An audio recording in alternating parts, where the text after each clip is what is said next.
We're at St David's Church in Moreton-In-Marsh, which is our hometown, and we're going to do a couple of interesting little bits and pieces for you.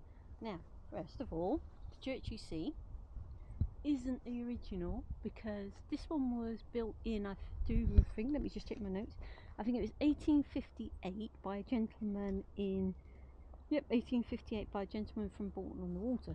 Previous to this church, there was two others on the site, so you can imagine how long some people have been worshipping up here. Now, what we're going to do today is, I can't say for dead certain this man was buried here, because obviously his grave's gone missing, but I have found in a book from 1891 called Wit and Wisdom, and also reference to this grave in another book from 1851 that says he's buried here. And this is, I can't believe this, but listen to this. Pete, can you get a shot of what it says? Yeah, it says, the churchyard of Moreton-In-Marsh, thus, here lies the bones of Richard Salton, whose death alas was strongly brought on, trying one day to day his cornerstone mow off.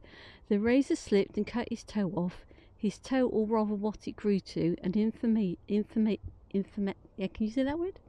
Information quickly flew, to which took alas to mortifying, and was the cause of Richard's dying. So it says here, he was, two sources. One says he's actually buried here in the churchyard. Another says he's buried across the road in the churchyard. But we will go and look in the churchyard, won't we? Another day, yeah. Yes, so we will look for that. But most sources say that he was buried here. And obviously it got to be before 1851, because that's the first reference to him being buried. Now this bit of information is going to be a bit confusing, because this is quite long-winded. Let me find something to lean on. I'm going to lean over here a minute, yeah? Okay, so I'm sorry about this. Right.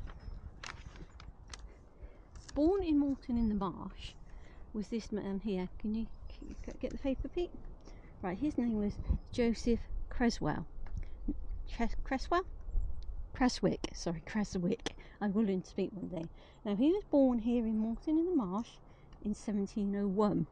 Now, this wouldn't have been the church he was christened in, but he was christened at a church that was here previously. Now, he went on to marry a woman called Elizabeth, and they had a daughter called Eleanor Creswick. Now, she married a gentleman called Thomas Grimston. I also must point out that Joseph died in London, but he came back to be buried here. So somewhere in this churchyard is Joseph. Now, their daughter, as I said, Eileen, married this man here, Thomas. Now, they had a son, Joseph Grimston, and he married a woman called Charlotte. Now, they had a daughter called Charlotte Grimsted. Now, she married a gentleman, you might recognise this name, called Thomas C. Loyne Bowles. Now, they had a son, Clyde Loyne Bowles, and he was married to Frances. Now, these two had a son, Claude Loyne Bowles, and him and his wife had a very famous name now, Lady Elizabeth Loyne Bowles, also known as the Queen Mother. And obviously she was married to George, who had a daughter, our late Queen Elizabeth, who had a son who is now our King Charles. So all the way back up to Joseph, who is born here, christened here, and later buried here. That makes him Charles's great, well, 7 times great grandfather. So there you are. So a piece of history for you from our little town of Moreton-In-the-Marsh. There you go. Sadly, we can't go in the church today, because it's one of the few days that the church is closed. But to be honest, it's nothing in there to really look at. They've got a few memorials on the wall and all, but because it's very modern, it's very plain. The pews are gone. It's more like comfortable seating chairs now and all.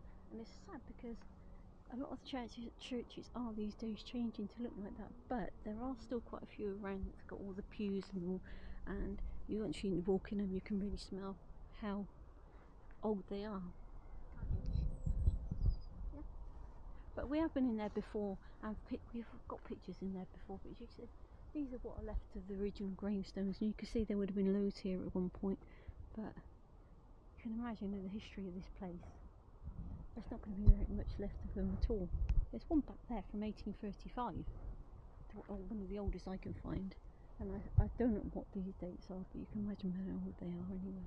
So that was a bit of a history lesson from St David's Church, Moreton-In-Marsh. I hope you enjoyed.